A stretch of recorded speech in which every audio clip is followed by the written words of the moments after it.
வணக்கம். இப்போ sorry ப்ளவுஸ்க்கு embroidery எப்படி மார்க் பண்ணுறதுன்னு நான் காட்ட போகிறேன். இது ஒரு பேப்பர். நம்ம ஒரு பேப்பரில் வரைஞ்சிக்கலாம்.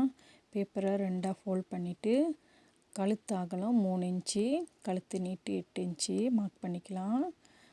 ஓகே, மார்க் பண்ணிவிட்டு ஒரு கோடு போட்டுட்டு இந்த கழுத்துக்கு நம்ம ஸ்கேலப் டிசைன் தான் போட போகிறோம். ஸோ ஒரு யூ ஷேப் மாதிரி இல்லாட்டி ரவுண்டு நெக் அந்த மாதிரி போட்டுக்கலாம். போட்டுட்டு 1 இன்ச்சிலேருந்து 3/4 இன்ச்சுக்குள்ளே அதோட அகலத்தை மார்க் பண்ணிக்கலாம். கொஞ்சம் கொஞ்சமாக எடுத்து 3/4 இன்ச்சு, நான் 3/4 இன்ச்சு எடுத்திருக்கேன். மார்க் பண்ணிக்கலாம். மார்க் பண்ணிட்டு கடைசி வரைக்கும் மார்க் பண்ணிக்கலாம். ஒரு சின்ன சின்ன லைன் போட்டுக்கலாம் அன்டில் எண்டு. ஓகே, முடிஞ்சோடனே இப்போ அந்த 3/4 இன்ச்சு அளவு எடுத்ததை ஸ்கேலோப் மாதிரி நான் கையிலே வரைகிறேன். நீங்கள் காயின்ஸ் வச்சு போடலாம், இல்லை ஒரு பேப்பரை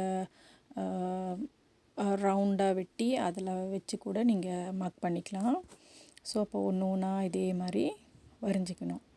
வரைஞ்சிக்கிட்டு நம்மளுக்கு அந்த பேப்பர் கட்டிங் எவ்வளோ வேணுமோ அந்த அகலத்துக்கு கட் பண்ணி எடுத்துக்கிட்டு அந்த பேப்பரை நல்லா ஃபோல்ட் பண்ணிடணும், ஓடக்கூடாது. நீங்கள் வேணும்னா பின் பண்ணிக்கலாம். ஓகே, அந்த சைட்டும் இன்னொரு சைட்டும் மார்க் பண்ணிக்கலாம்.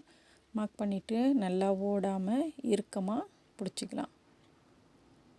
இப்போது அந்த ஸ்கேலோப் ஷேப்லே மெதுவாக கத்தரி வச்சு வெட்டலாம். நான் பின் போட்டுக்கிட்டேன். கொஞ்சம் ஓடுற மாதிரி இருந்துச்சு, ஸோ நான் பின் போட்டுக்கிட்டேன்.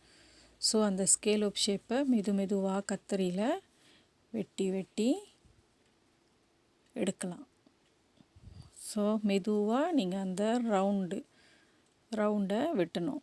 வெட்டிட்டு எக்ஸ்ட்ரா உள்ள மெட்டீரியல் பேப்பரை நீங்கள் வெட்டிடலாம். ஏன்னா உங்களுக்கு பேப்பர் ரொம்ப அகலம் தேவைப்படாது. இதை அப்படியே சாரி ப்ளவுஸ் துணியில் வச்சு நம்ம சாரி ப்ளவுஸோ சுடிதாரோ எதுவாக இருந்தாலும் வச்சு அப்படியே வரைஞ்சிக்கலாம். இப்போ ஓப்பன் பண்ணிங்கன்னா